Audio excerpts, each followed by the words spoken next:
에베소서 6장 1절로 3절 말씀입니다. 제가 먼저 읽겠습니다. 자녀들아, 주 안에서 너희 부모에게 순종하라. 이것이 옳으니라. 내 아버지와 어머니를 모르라. 함께요. 이로써 내가 잘 되고 땅에서 장수하리라. 아멘. 할렐루야. 네, 주께 사랑하시는 우리 아들보이교회 성도 여러분들을 주님 환영하고 축복합니다. 특별히 이 자리에 믿음으로 나오신 우리의 가족된 아들보이교회 성도 여러분들 얼마나 보고 싶은지 모르겠어요. 사실은 이제 보통 저는 결단 찬양을 복음성가에서 좀 부르긴 합니다. 근데 이번에는 좀 색다르게 이게 아무리 복음성가를 묵상해도 마음이 와닿지가 않는 거예요. 그래서 이번에는 복음성가가 아니라 저희 결단 찬양을 사실 찬송가에서 불렀어요. 그래서 제 여태껏 평생토록 결단 찬양을 찬송가에서 한 적이 없는데 기도가 부족했나 했더니 하나님이 이미 아셨던 것 같아요. 예, 복음성가를 했으면 제가 찬양을 못하고 가사를 읽어드리기 바빴을 텐데 찬송가면 우리 같이 찬양을 할 수 있었을 거잖아요. 하나님께서 우리의 모든 상황을 알고 계시구나. 하나님께서는 진실로 여러분들이 당한 고난이나 환경 가운데서도 절대로 우연이란 없이 모든 것이 절대로 고백하실게요. 하나님의 계획하심.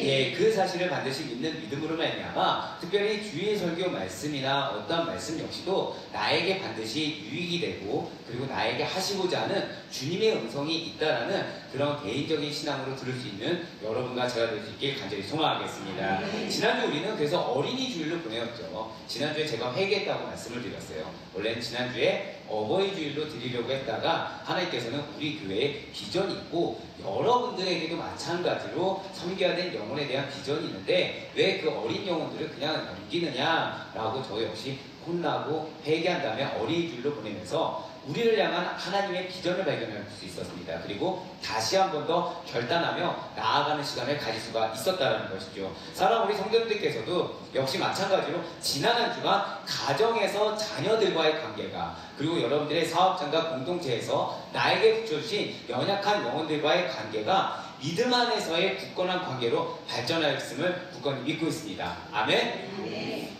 자녀들을 확인해 볼 수가 없으니까 믿음의 관계인지 여전히 변치 않는 관계인지는 여러분들 각자의 선한 양심을 맡기겠습니다.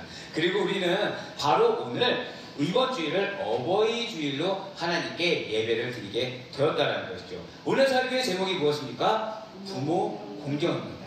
부모 공경이에요. 이렇게 부모 공경이다, 부모를 공경해야 된다라고 하면 무엇이 가장 먼저 생각이 드시나요? 어떤 분들은 유교의 오래된 전통이 생각이 납니다. 고리타분한 제사 형식 등이 좀 생각이 납니다. 등등 무언가 전통적인 것들이 생각이 난다고 말씀을 하세요. 이게 사실 비슷하게 맞는 말씀이죠. 부모 공경은 이 유교적인 전통에 의해서 우리 조상님들이 잘 지켜왔던 것이 맞습니다. 신체발수, 신체발부, 수진 부모라고 해서 머리카락도 자르지 않고 부모님께 받은 몸을 귀하게 여겨왔다는 거예요. 그런데 이렇게 부모를 공경하는 효자상이라는 것이 이 동양 철학에서만 비단 국한되지는 않았다는 것이죠. 성경에서도 역시 마찬가지로 부모님을 공경하라 라고 가르치고 있다는 거예요. 10계명을 한번 잘 생각해 보시길 바랍니다. 제1계명에서 제4계명까지는 하나님에 대해서 인간이 지켜야 할 계명입니다. 1계명부터 4계명까지가 무엇이라고요? 하나님에 대해서 인간이 지켜야 할 계명이라는 거죠. 그러면 나머지 5계명부터 10계명까지는 어떤 말씀일까요? 인간에 대해서 인간이 지켜야 할 바로 계명이라는 거예요. 그 중에 첫 번째 되는 계명, 즉 5계명이 바로 부모 공경에 대해서 말씀하고 있다는 것이죠. 출애굽기 20장 12절에 이런 말씀이 있습니다. 내 부모를 공경하라. 그리하면 내 하나님 여호와가 내게 줄 땅에서 내 생명이 길리라. 아멘. 지금 부모님을 공경하면 우리에게 생명이 길게 될 것이다. 즉 장수할 것이다 라고 지금 말씀하고 있어요. 또한 사도 바울 역시도 오늘 우리들에게 이렇게 말을 하고 있다는 거죠. 오늘 본 말씀인 에베소서 6장 2절의 말씀입니다. 내 아버지와 어머니를 공경하라. 이것은 약속이 있는 첫 계명이니 라고 말씀하고 있다는 거예요. 부모님의 공경에 지금 무엇이 있다고 말씀하고 있는 것입니까? 약속이 있대요. 근데 약속 중에 첫 번째 계명이라는 거죠. 아까 1계명부터 4계명까지는 누구에 대한 인간의 행위라고 말씀드렸습니까? 하나님에 대한. 근데 인간이 인간에게 지켜야 될 도리, 인간이 인간에게 지켜야 될 그 계명의 첫 번째가 5계명이 시작되는데 5계명이 무엇이라고요? 부모 공경. 내 부모를 맞습니다. 내 부모를 공경하라는 것이죠. 즉 그러한 약속이 있는 첫 계명이 된다는 거예요. 그렇습니다. 여러분과 저는 그리스도인입니다. 우리는 하나님을 믿고 하나님의 말씀대로 살아가는 그리스도인이에요. 그런 우리들의 본분, 이 땅의 피조물로 태어난 사람의 본분은 하나님만을 경외하고 그분의 명령을 지키는 거라는 거죠. 우리의 본분이 무엇이라고요? 하나님만을 경외해야 된다는 거예요. 그리고 하나님의 말씀을 지켜야 된다는 것입니다. 그런데 하나님께서 주신 명령 중에 하나가 인간으로서 인간에게 대하여 지켜야 될 계명계의 첫 번째가 바로 부모 공경이라는 것입니다. 그렇습니다. 사람이라고 한다면 마땅히 부모님을 공경할 수 있어야 돼요. 이 부모님을 공경하는 일은 인류 사회에 있어 가장 기본적인 일이며 또한 가장 중요한 일이라는 것이죠. 천륜입니다. 하나님이 정하신 법칙입니다. 때로는 어떤 왜곡된 그리스도인 그 성도님들 같은 경우에는 예수님께서 네 가족을 버리고 나를 따르라고 하지 않았습니까? 그러니까 가족보다 더 중요하지 않습니까? 라고 말씀하세요. 예, 물론 예수님이 가족보다 우선되는 것은 맞습니다. 하지만 그렇다고 해서 우리가 마땅히 해야 될 도리마저 하지 않은 채, 인간의 도리마저 하지 않은 채 예수님을 따라야 된다? 그것에 대해서 생각해 볼 필요가 있다는 거예요. 그 누구도 예외 없이 우리의 출생은 과연 어디에서 비롯되었습니까? 우리는 하나님께서 우리를 만드심을 너무나도 잘 알고 있어요. 근데 그 하나님께서 우리를 만드시고 우리 이 땅에 나실 때 무엇을 사용하셨습니까? 바로 모태로부터 나왔다는 것이죠. 무슨 말씀일까요? 세상에 어떤 권세자들도 어머니와 아버지가 없이는 이 세상의 빛을 볼 수가 없다는 거예요. 하물며 하나님을 믿고 그분의 뜻을 따라 살아가는 우리들, 성도인 우리들에게 있어서 부모 공경의 마음, 그리고 그러한 선한 행실은 마땅히 나와야 하는 것이고 또한 그로 인해서 하나님께 영광을 올려드릴 수 있어야 된다는 것이죠. 무슨 말씀일까요? 하나님께 영광을 올려드린 것은 그분의 말씀에 순종함으로 하나님을 드러냈을 때 할 수 있는 것인데, 그런 하나님의 말씀, 하나님의 계명의 첫 번째, 다섯 번째 되는 그 계명이 바로 부모 공경인 것입니다. 즉 우리가 부모님을 공경함으로 말미암아 알게 모르게 하나님께 영광 올려드리는 그러한 행동을 하고 있다는 거예요. 그래서 주님께서는 우리 사랑하는 아델포이 교회 성도님들에게 오늘 예배를 통해서 부모 공경에 대해서 다시금 새롭게 깨닫고 결단할 수 있기를 원하시고 계십니다. 한 가지 제가 얘기할 것은, 사실 저는 이러한 말씀보다 좀 더 복음적인 말씀을 전하는 걸 좋아하는 걸 알고 계실 거예요. 근데 제가 항상 여러분들에게 드리는 말씀이 있습니다. 예배 가운데 졸릴 때가 있어요. 또는 예배 가운데 방해가 될 때가 있습니다. 그러면 제가 항상 뭐라 말씀드리냐면, 그때 주시는 메시지는 너무나도 중요하기 때문에 반드시 이겨내셔야 합니다. 그 졸린 상황 바로 다음에 오는 메시지, 방해가 있는 그 바로 주어진 메시지가 너무나도 중요한 것이기 때문에 사단이 방해를 합니다 라고 이렇게 이야기합니다. 왜냐면 이 메시지를 통해서 하나님이 기뻐 받으실 것이기 때문이라는 거죠. 이 메시지를 통해서 여러분들의 삶의 행태 역시도 조금이나마 변화될 것이기 때문에 사단이 그걸 원치 않는다는 거예요. 그렇습니다. 저는 깨닫지 못하였지만 사실 하나님께서는 이 메시지가 굉장히 우리들, 특히 아델포이 교회 성도님들에게 있어서 너무나도 중요하다고 이야기하고 있어요. 여러분들뿐만 아니라 여러분들의 자녀들에게도 굉장히 중요한 메시지가 된다라고 지금 말씀하고 계시다는 거죠. 그래서 여러분들 오늘 반드시 은혜 받으시길 소망합니다. 저 따라 고백하실게요. 편견을 버려야 합니다. 그렇습니다. 우리들이 유교적인 사회 속에서 태어나서 어렵게 믿음 생활을 하다 보니까 본능적으로 뭔가 유교적인 사상과 가깝다, 유교적인 철학과 가깝다라고 느껴지는 것은 거부감을 느끼게 되었습니다. 하지만 그렇지 않다라는 거예요. 맞습니다. 우리는 예수님을 믿어요. 근데 예수님이 말씀하신 그 말씀을 지킬 수가 있어야 돼요.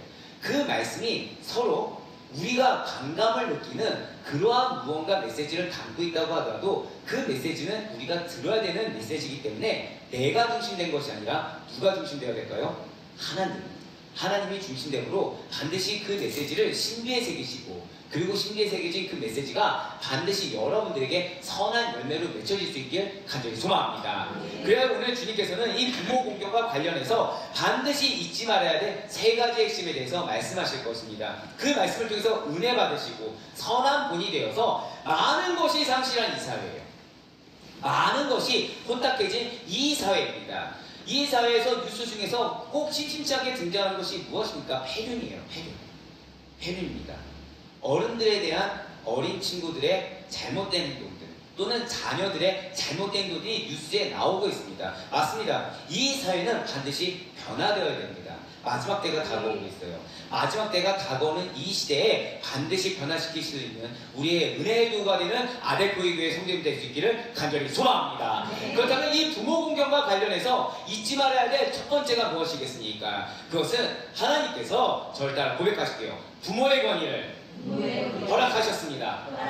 그렇습니다. 하나님께서 부모님의 권위를 허락하셨다는 것이죠. 따라서 자녀들의 부모님에 대한 순종은 사실 의무라는 거예요. 그렇습니다. 부모의 권위는 하나님께로부터 왔습니다. 근데 여기서 오해하지 말아야 될 것은 부모의 권위 하나님께 왔으니까 나는 권위가 있어. 아니요. 그게 아니고 내가 잘나서 부모가 된 것이 아니라는 거예요. 내가 자녀보다 능력이 뛰어나서 부모가 된 것이 아니라는 것이죠. 내가 가진 것이 많기 때문에 부모가 된 것도 아니라는 것입니다. 부모님의 그 부모님됨은 하나님께서 인정하시는 하늘의 권위, 하늘의 권위로부터 그 뿌리를 찾을 수가 있다는 거예요. 자, 부모님의 권위는 그 뿌리가 어디에 있다고요? 하늘의 권위라는 것이죠. 그래서 부모님들은 하나님을 잘 믿을 수 있어야 되는 것입니다.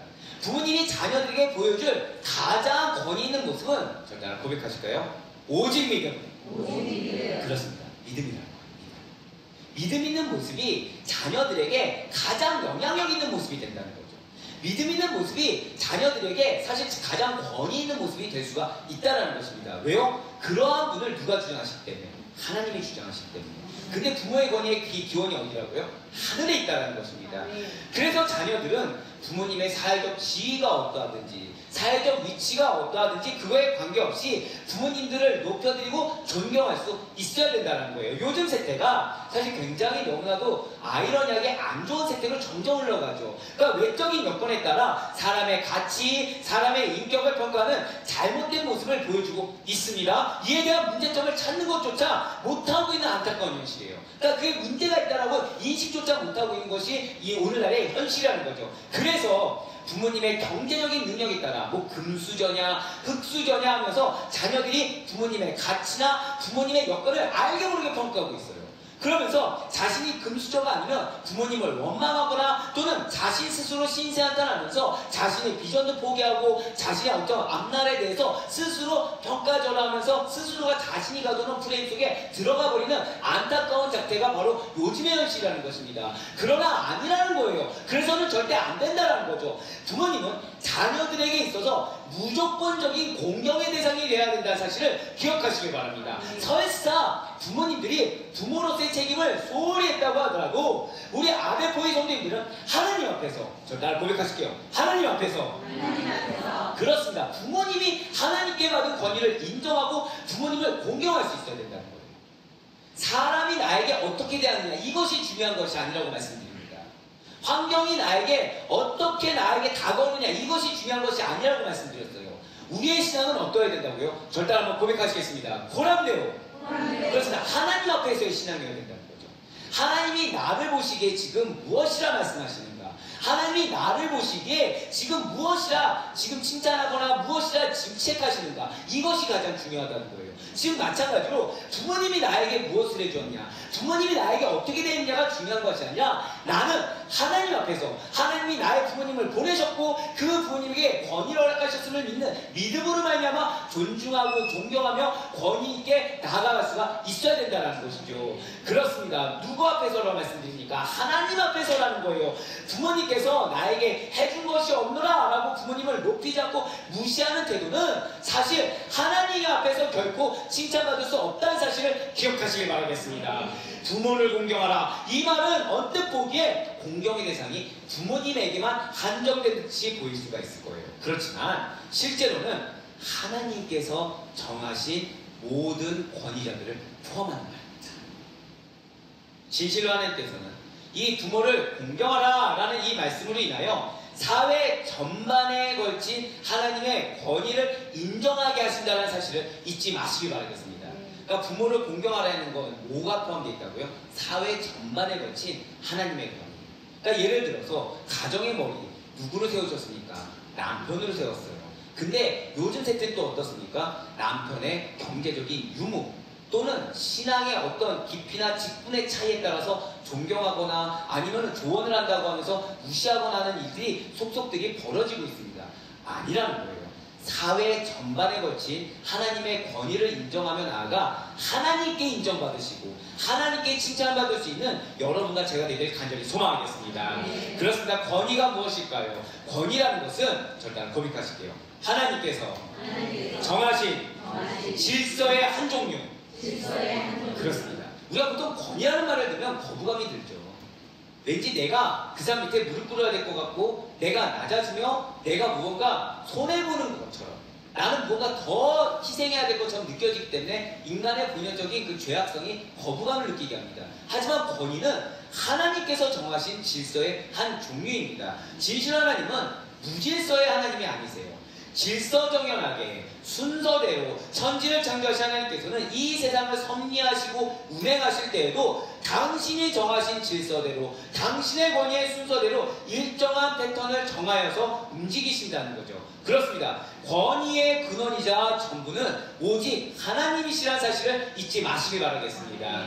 권위는 그 사람, 상대가 가진 사람의 그 어떠한 실제적인 능력이나 가치의 크기와는 상관이 없다는 거예요.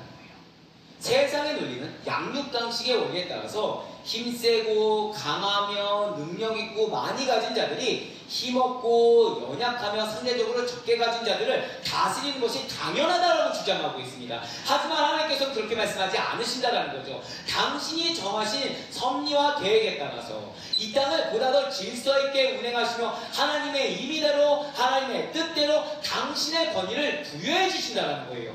이런 하나님의 권위를 인정하기 위해서는 우리는 내 생각, 내 판단대로가 아니라 오직 예수 그리스도의 본을 따라 그분을 닮아가는 삶을 살아야 된다는 사실을 잊지 마시기 바라겠습니다. 그래서 우리 주님께서도 어린 시절에 육신의 부모님에게 순종하며 받드셨다는 거예요. 누가복음 2장 51절로 52절 말씀 보면 이렇게 나와 있습니다. 누가복음 2장 51절로 52절의 말씀입니다. 예수께서 함께 내려가사 나사렛에 이르러 순종하여 받드시더라. 그 어머니는 이 모든 말을 마음에 두니라. 예수는 지혜와 키가 자라가며 하나님과 사람에게 더욱 사랑스러워 가시더라. 아멘. 지금 제가 어느 부분에서 강조해서 말씀드렸나요? 예수님께서도 순종하여 받으셨다는 거예요. 부모님께 순종하여 받으셨습니다. 하나님의 뜻에 따라 행하신 거예요. 이 땅에 인간의 몸을 입고 오신 하나님이십니다. 사실 부모님을 얼마든지 하찮게 보실 수가 있었을 거예요. 그렇지만 절대 그렇게 하지 않으셨다는 거죠. 하나님의 뜻에 따라 순종하여 받으셨습니다. 하나님께서 주신 부모님의 권위에 순종하셨는데 그 순종이 순수히 복종하는 정도의 순종이었다는 거예요. 순종이 무엇이었다고요? 순수히 복종. 그러니까 막 불평을 하면서 따르는 것도 아니었습니다. 마음에 두 생각을 품고서 억지로 하는 행동도 아니었습니다. 순수히 복종했어요. 그냥 그대로 받아들이셨어요. 마땅히 해야 될 걸로 인정했어요. 그런 상태에서 나온 순종이었다는 거죠. 즉 여러 가지 핑계를 달지 않고 남에게 전가하지 않고 그냥 나에게 주어진 그 상태에 있는 그대로 받아들여서 부모님의 말씀에 복종했다는 것입니다. 오늘 부분 1절 말씀을 다시 한 번 더 보시길 바래요. 자녀들아 주 안에서 너희 부모에게 순종하라. 이것이 옳으니라. 지금 순종을 하되 어떻게 하라고 지금 말씀하고 있습니까? 주 안에서 순종하라고 사도 바울은 우리에게 권면하고 있습니다. 이 말뜻은 주님의 뜻에 합당한 순종을 하는 거예요. 즉 부모를 공경하는 것이 하나님이 기뻐하시는 뜻이고 아까 인간이 인간에게 지켜야 될 행해야 될 계명의 첫 번째가 부모 공경이었잖아요. 그러한 계명이기 때문에 모든 주님의 말씀을 준행하며 부모에게 순종해야 한다는 것이죠. 다만 그 순종하는 방법이 하나님의 뜻에 어긋나는 비정상적인 방법이나 우리의 복음의 본질을 놓치는 그러한 방법은 안 되는 것입니다. 믿음을 저버리면서까지 순종하는 거, 그것은 아니라는 것이죠. 오직 주님의 뜻에 합당하게, 주님의 말씀에 합당하게 주 안에서 순종하심으로 말미암아 하나님의 마음을 먼저 시원하게 해드리고, 그리고 그 가운데 여러분들의 모습을 통하여 부모님들까지도 마음의 흡족함과 더불어서 변화될 수 있는 놀라운 은혜가 임할 수 있길 간절히 소망합니다. 그래서 자녀들은 부모님의 뜻이 하나님의 뜻에 위배되지 않는 한 이 부모님의 뜻에 적극적으로 순종할 수 있어야 된다는 거예요. 주를 따르는 우리 모든 성도님들은 하늘의 하나님만이 아니라 하나님께서 권위를 부여하신 육신의 부모님에게도 철저히 순종할 수 있는 자들이 되어야 된다는 거죠. 어디 안에서요? 주 안에서. 그러니 언제나 하나님의 권위를 인정하시기 바랍니다. 언제나 하나님의 권위를 인정하심으로 말미암아 주님의 뜻에 합당하게 하나님께 순종하시고 육신의 부모님께 순종하시며, 또 하나 중요한 것은 여러분들이 속해 있는 사회 공동체 가운데에서도 선기도로 허락받으신 영혼이 있어요. 선기도로 허락받으신 그 공동체가 있다는 거죠.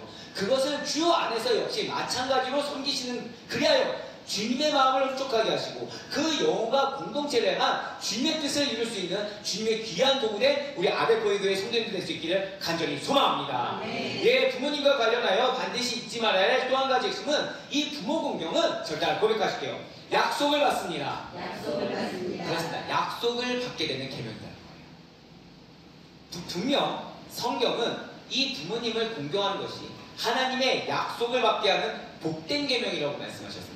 실제로 하나님의 명령은 지키는 자에게는 축복이 되지만 그 명령을 거역하는 자에게는 저주가 됩니다. 그래서 하나님께서는 신명기 말씀을 통해서 우리에게 이렇게 선포하고 계시다라는 거죠. 신명기 7장 9절의 말씀입니다.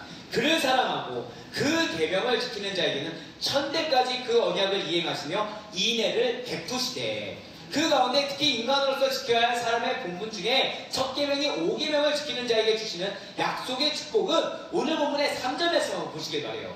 이로써 내가 잘되고 땅에서 장수하리라. 아멘. 그렇습니다. 하나님께서는 분명 당신의 계명을 지키는 자들, 특히 부모를 공경하는 자들에게 주시는 축복이 있는데, 그것이 바로 잘되는 축복과 이 땅에서 장수하는 축복입니다. 아마 이 자리에 계신 분들뿐만 아니라 많은 분들이 범사에 잘 되는 것을 원합니다.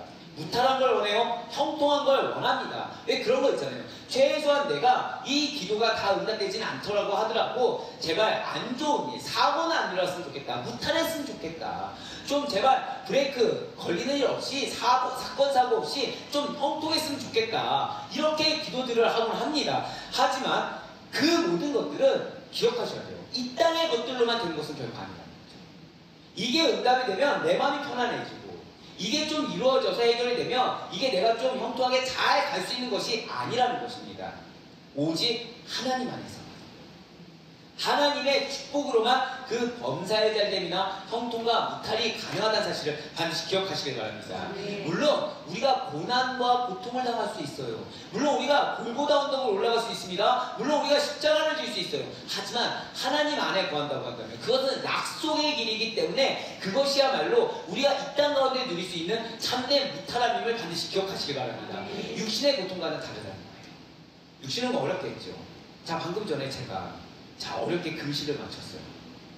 육신이 괴로웠을까요? 즐거웠을까요? 괴로워요. 솔직히 괴롭습니다. 예.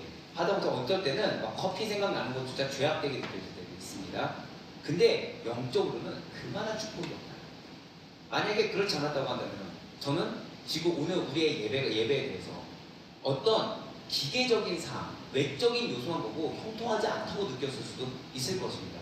그렇지만 저는 지금 오늘만큼 과연 형통할 수 있을까라는 생각이 듭니다. 왜일까요? 자, 천국잔치가 언제 열리나요? 한 영혼이 하나님께 돌아왔을 때, 한 영혼이 주의 몸된 교회에서 은혜를 받을 때 하나님은 제일 기뻐하십니다. 그럼 우리에게 있어서 오늘만큼 형통하면 어떻겠습니까? 우리에게 있어서 한 주간의 힘든 삶 가운데서도 주의 말씀을 사모함으로 이 자리 가운데 나와 있고 세상의 위로가 아니라 하나님께 위로받기를 원하는 여러분들의 영혼만큼 기쁨과 형통이 어디 있겠습니까? 할렐루야! 네, 그렇습니다. 이것이야말로 정말 우리가 하나님 안에서 누릴 수 있는 축복인 것입니다.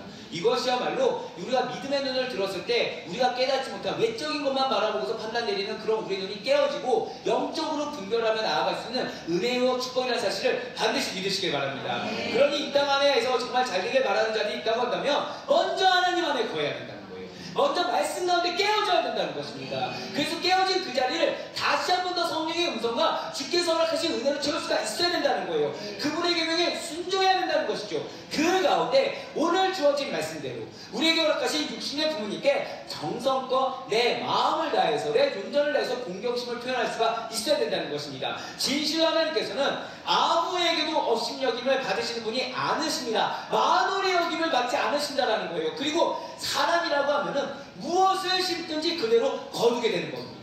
육신의 것을 심으면 육신의 것밖에 거두지 못하겠죠. 하지만 영적인 것을 심게 된다고 한다면 영원한 생명의 것, 영원한 은혜의 것을 거두게 된다는 사실을 반드시 믿으시길 바라겠습니다. 그래서 사도 바울이 갈라디아서 6장 7절 말씀을 통해서 이렇게 증거하고 있는 거예요. 스스로 속이지 말라. 하나님은 업신여김을 받지 아니하시나니 사람이 무엇으로 심든지 그대로 거두리라. 아멘. 그렇습니다. 부모를 공경하는 자는 그 부모 공경에 씨앗을 심는 거예요.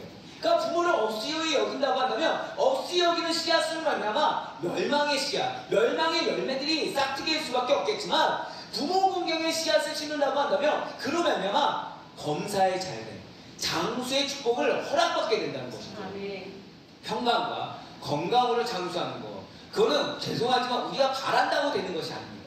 이 땅의 것을 아무리 좋은 것을 먹어도요, 하나님이 정하신 연수가 다 된다고 한다면 사실은 그것은 헛되게 되는 거예요. 그러니 이것으로 장수하기 원한다는 것은 오직 하나님의 권위이자 하나님의 축복이라는 사실을 놓치지 마시길 바랍니다. 인간의 생명을 인간 스스로 결정할 수는 없다는 거예요. 생명의 길이는 하나님의 손에 달려있다는 것이죠. 히스기야를 생명의 연장을 누가 하였습니까? 인본주의적인 사상으로는 히스기야가 기도했기 때문에 주셨다가 돼요. 하지만 신본주의에서는 하나님이 허락하셨다. 우리를 불쌍히 여겨주셔서 허락해 주셨다는 거예요. 우리에게 기회를 주셔서 다시금 하나님께 돌이키라고, 다시금 구원받은 영혼으로 거듭나라고 하나님이 기회를 주신 거죠. 마찬가지입니다. 그렇게 생사복을 주장하시는 하나님은 전지전능한 하나님이시오, 미쁘신 분이시기 때문에 그분의 약속 역시도 변하지 않는다는 것입니다. 목사님, 그런데 만약에 부모님이 부모로서 마땅한 일을 하지 않습니다.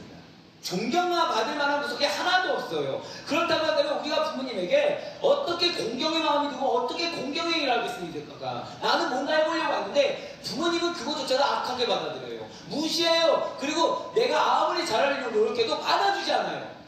우리는 이 질문에 대한 답으로 성경에 나타난 노아의 실수를 떠올릴 수 있어야 된다는 것이죠.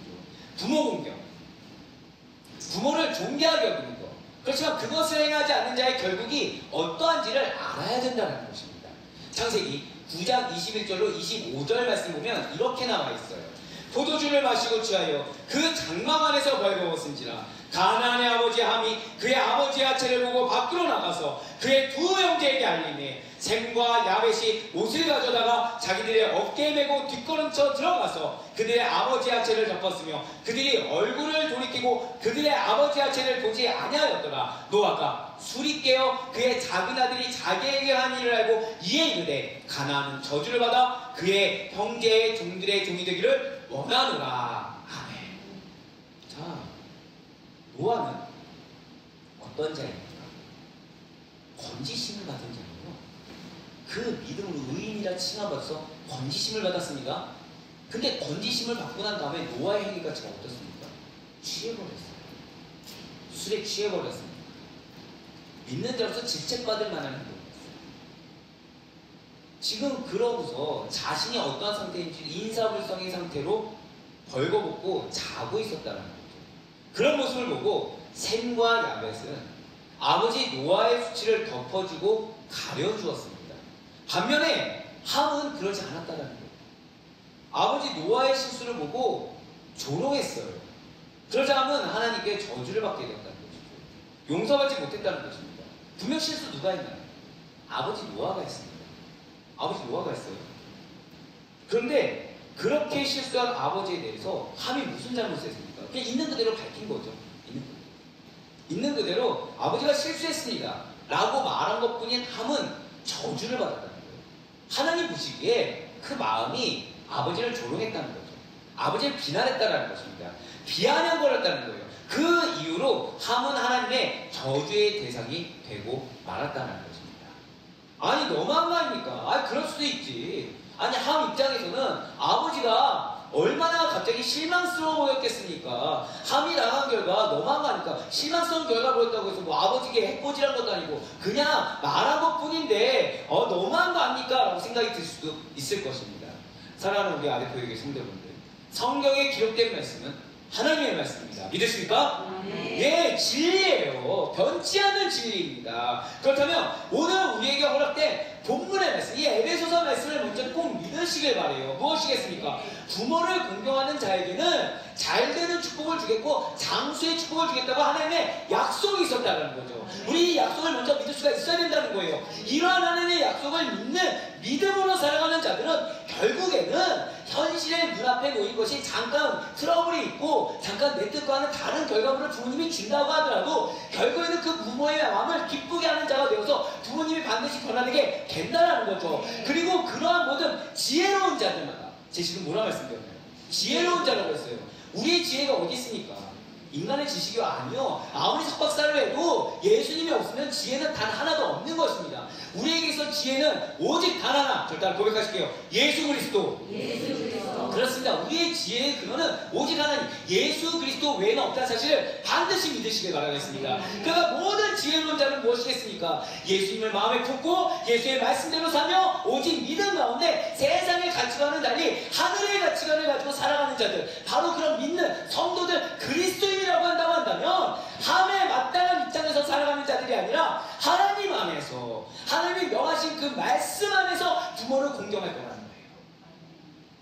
함은 인간적이었습니다. 함은 지극히 개인적이었어요. 이게 인간적으로 봤을 때는 잘못된 게 없다니까요. 하지만 믿음 안에서는 잘못됐다는 거죠.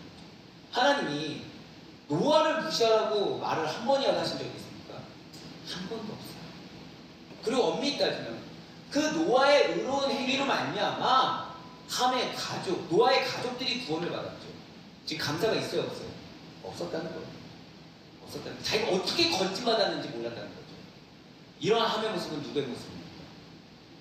우리의 모습입니다.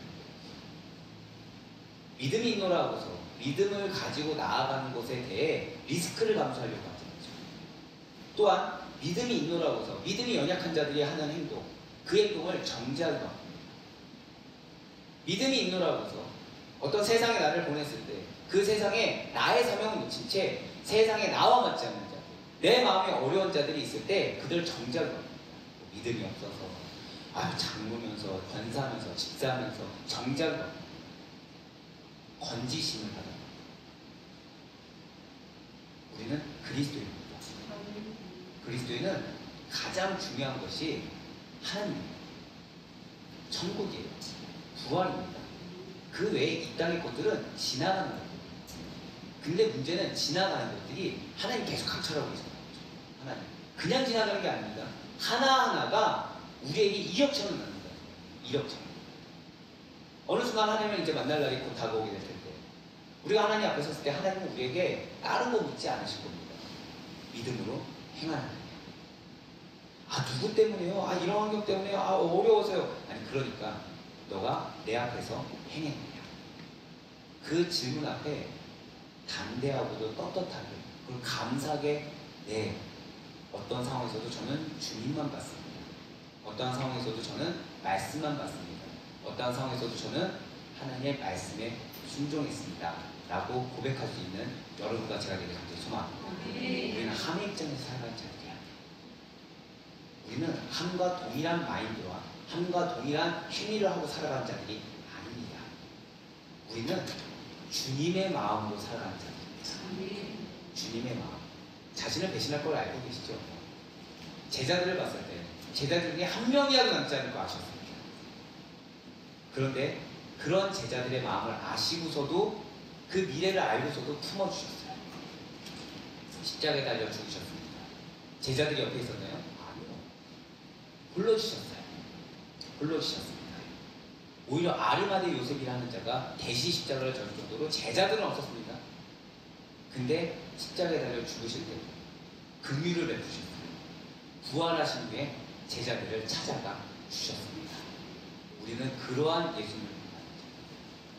나에게 상처를 준 자들, 나를 어렵게 한 자들, 나를 힘들게 하는 자들을 외면하는 자들과 정죄하는 자들과 그들을 모른 척하는 자들이 아니라 오히려 그러하기에 더 사랑을 베푸는 자들, 그러하기에 더 복음을 증거하는 자들이 여러분과 저인 것입니다. 우리는 그리스도인입니다. 부모 공경 역시도 마찬가지랍니다. 그러한 마음으로 행해야 되는 것입니다. 이 땅에 나게 해주신 것, 이 사실 하나로 깨먹어요. 이 땅에 나왔기 때문에 우리는 예수님을 만날 수 있었어요. 이 땅에 나왔기 때문에 하나님의 은혜를 경험해 살 수 있었던 것입니다. 이 땅에 나왔기 때문에, 나와주셨기 때문에 우리는 그 가운데 하나님의 귀한 사명을 감당할 수가 있었던 것입니다. 그렇습니다. 지혜로운 자들은 함의 입장에 살아가는 것이 아니라 하나님 안에서 말씀을 지키며 부모님을 공경하는 자로 살아가는 자들입니다. 그리고 우리 아랫보의 성도님들은 이미 하나님께서 허락하신 지혜 있는 자들이요 하나님의 언약 가운데 거하시는 그리스도인이라는 본질을 놓치지 않을 수 있길 간절히 소망합니다. 함과 같은 자로서 하나님의 저주를 받는 것이 아니라는 거예요. 하나님의 말씀과 그 가운데 주신 오늘 허락하신 그 말씀, 부모 공경을 잘 실천하셔서 세상에서도 하나님께서 예배하신 축복을 누리기에 부족함이 없는 여러분과 제가 될 수 있게 간절히 축원합니다. 마지막으로 부모 공경과 관련하여 반드시 잊지 말아야 될 핵심은 부모님을 적당히 고백하실게요. 뜨겁게 사랑하라. 뜨겁게 사랑하라. 공양하라. 그렇습니다. 뜨겁게 사랑하고 공양해야 된다는 거예요. 진실로 부모님은 우리가 이 세상에서 제일 먼저 첫 번째 만나는 생명의 매개처요, 우리의 생명의 은신처이며 우리가 처음 만나는 선생님입니다. 그렇습니다. 부모님은 첫 번째 말을 가르칠 특권이 있는 교사요, 가장 사랑이 많은 교사가 되어 주신다는 거죠. 앞서 말씀드린 것과 같이 이 부모님의 권위라는 것은 절대적이니라 가장 착실한 하나님의 대리자라는 거예요. 그래서 신명기 27장 16절은 우리에게 이렇게 말을 해주고 있다는 거죠. 신명기 27장 16절의 말씀입니다. 그의 부모를 경홀히 여기는 자는 저주를 받을 것이라 할 것이요 모든 백성은 아멘 할지니라. 아멘. 이뿐만이 아니에요. 신명기 21장 18절로 21절의 말씀을 잘 살펴보면 부모에게 불효하는 자, 그걸 어떻게 표현하냐면 꼭 방탕하고 술을 즐기는 자는 돌을 들어 쳐 죽이라라고까지 하고 있다는 거예요. 어머니께서 날 낳으시고 양육하실 때 당하신 고통과 고난은 형용할 수 없고 보상할 수조차 없습니다. 그래서 왜 부모님들이 정속을 써올 때 뭐라고 말씀하십니까? 너도 너 같은 자식 낳아서 키워봐야 돼라고 하지 않습니까? 얼마나 고통이 극심하며 그런 말씀하시겠습니까? 부모님은 그리고 우리보다 먼저 주님 곁으로 가실 분이세요. 살아계실 때 정성을 다해 공양할 의무를, 그 뜨거운 사랑을 갚아야 할 의무를 자녀된 우리에게 하나님께서 부여해 주셨다는 거죠. 돌아가신 뒤에 방성되고 간들 그 무슨 소용이 있겠습니까? 종교개혁자 존 칼빈 너무 잘 아실 거예요. 복음입니다. 오직 복음에는 선포하지 않았어요. 근데 그러한 자 역시도 부모에게 효도할 정이 없는 자는 괴물이지 인간이 아니라고 했다는 거죠. 많은 분들이 자신의 자녀에게 그리고 사랑하는 배우자에게는 지극정성으로 대합니다. 그렇지만 정작 자신의 부모님에게는 이해해 주시겠지 라면서 홀대하는 것을 보게 돼요. 그러나 그래서는 안 된다는 거죠. 자녀에게 하는 것 반만 해도 효자가 되고요. 그리고 나의 사랑하는 연인이나 배우자에게 하는 거 10분의 1만 해도 주변에서 아마 효자비를 세우려고 할 것입니다. 까마귀 같은 날씬 순종자 어미에게 효도하는데 하물며 사랑은 말해 무엇하겠습니까? 진실로 부모님은 당신의 자녀에게 당신의 마음과 생각과 생애 전체를 그리고 당신의 삶 전체를 주셨음을 잊지 마시기 바라겠습니다. 누구처럼요? 예수님처럼. 예수님이 자신의 보혈을 흘려가면서 목숨을 바쳐 우리를 대속해 주지 않으셨습니까? 그러므로 자녀들 역시도 그 마음과 생각, 그 삶 전체를 부모님에게 줄 수 있어요. 아니, 그렇게 할 수 없다고 한다면 최소한 마음을 가지고 결단하며 의지를 가지고 한 걸음씩이라도 좀 걸어갈 수 있어야 된다는 거죠. 당연하게 여기서는 안 된다는 거예요. 예수님의 사랑에 대해서 당연하게 여기서는 안 되고 하나님의 긍휼에 대해서 당연하게 여기서도 안 되며 주님의 인내하심에 대해서 당연하게 여기서 안 되는 것처럼 부모님의 인내와 사랑에 대해서 당연하게 여기서는 안 된다는 것입니다. 우리 가운데 선한 것이 어디 있겠습니까? 우리 가운데 그것을 받아서 당연한 자들이 어디 있겠습니까? 그렇다고 한다면 나는 과연 그것을 자녀들에게 그대로 전할 자신들은 있는 것입니까? 뉴스를 보세요. 요즘 자녀들에 대해서 어떻게 대하는지. 점점 세상은 폐역해져서 옛날에야 뭐 부모님께 받은 사랑을 자녀에게 그대로 한다고 하지만 요즘은 자녀들을 그렇게 대하는 부모조차 존재하지 않는다는 거죠. 그럼 그 부모는 자신의 부모들에게 잘할까요? 아니라는 것입니다. 결국 이 세대가 점점 폐역하고 완악해져서 인간성이라는 것이 상실되고 그러면서 점점 하나님의 말씀은 점점 하늘로 올라가는 것처럼 사라질 것처럼 없어지고 있다는 거예요. 이러한 세상 가운데 하나님 우리를 왜 보내셨겠습니까? 여러분들이야말로 그리스도의 선한 본이 되어함을 믿으시길 바라겠습니다. 이 세상의 기준에 맞춰서 거기보다 내가 낫다라면서 자족할 것이 아니라는 거예요. 우리의 기준은 이 세상 사람이 아니라는 거죠. 우리의 기준은 주님의 말씀입니다. 우리의 기준은 주님의 그 말씀에 삼아서 나아가야 되는 것이지 사람 옆에 있는 사람을 기준 삼아서 뭐 예를 들어서 누구 자녀보다 내가 잘해 이거만 위해 숨을 것이 아니라는 것입니다. 우리는 부모님의 마음을 시원하게 할 수 있는 그리스도인의 자녀가 되어야 될 것입니다. 끝까지 감사함으로 봉양하며 섬겨야 될 거예요. 예수님 역시도 십자가에서 죽으시는 순간까지 자기 모친인 마리아를 사랑하는 제자 요한에게 봉양할 것을 부탁하심으로 말미암아 부모님에게 해야 할 봉양의 일을 다 하지 않으셨습니까? 그러니 우리는 부모님에게 근심과 염려를 끼치기보다는 부모님의 연약함에 대하여 원망하거나 불평하기보다는 그럴수록 더 부모님을 잘 봉양함으로 절대 부모님을 업신여기지 마시길 바라겠습니다. 또한 우리는 부모님을 뜨겁게 사랑해야 돼요. 영혼으로 모셔야 됩니다. 단적인 예로 부모님이 오랜 세월 동안 예수를 믿지 않았기 때문에 마음이 닫혀있다는 편견에 사로잡혀서 초신자, 회사, 학교에 믿지 않는 친구들한테 잘 대하면서 복음을 증거합니다. 근데 정작 부모님들은 버려두는 경우를 합니다. 말로는 빨리 믿으셔야 되는데 아플 때 돼서야 가서 복음을 증거합니다. 병원에 가서야 아버지, 어머니 예수님 믿으세요. 그래야 천국 가요, 구원 받아요. 이런 얘기를 한다는 거죠. 평소에 기회가 있었습니다. 왜요? 싸우기 싫습니다. 아니라는 거. 그건 진짜 사랑이 아닙니다. 뜨겁게 사랑하시기 바랍니다. 정말로 천국의 길로 인도할 수 있어야 되는 것입니다. 그래서 부모님의 필요에 대해서 더 민감하게 살피고 반응할 수 있어야 된다는 거죠. 이에 더해 부모님의 신앙이 연약하다고 한다면 잘 들으셔야 돼요. 부모님이 하루속히 예수님을 만날 수 있도록 도와줘요. 잘못된 믿음이라고 한다면 올바른 믿음으로 인도할 수 있어야 되고 구원을 받으실 수 있도록 영적인 강구를 통해서 부모님께서 안정적인 믿음 생활할 수 있도록 적극적으로 도우실 수 있어야 된다는 거예요. 트러블을 두려워하지 마세요. 여러분들이 말씀하신 그 복음의 근데 그 안에 사랑이라는 게 있다고 한다면 여러분들이 던진 그 복음의 씨앗으로 말미암아 분명히 부모님은 그 씨앗이 언젠가 하나님께서 발화시켜 주실 것을 믿으시길 바라겠습니다. 던지지 않으면 발화하지 않아요. 던지지 않으면 싹이 올라오지도 않고요. 던지지 않으면 열매를 맺을 수도 없다는 거죠. 근데 왜 그게 씨앗이 뿌려지지 않냐면 사랑이 없기 때문에. 그냥 막연하게 교회 나왔으면 좋겠다. 이게 다니까 받아들이지 않죠. 사랑하십시오. 정말 당연하게 여기지 마시고 사랑하셔야 돼요. 뜨겁게 사랑하시길 바랍니다. 그리하여 참된 믿음의 경건한 가정으로 나아갈 수가 있어야 한다는 거예요. 그렇습니다. 주님께서는 반드시 여러분들을 통하여 굳건한 믿음의 가정, 경건한 축복의 가정으로 거듭나게 하실 것을 믿으시길 바랍니다. 저희가 고백하실게요. 나에게 사명이 있습니다. 이걸 놓치지 마세요.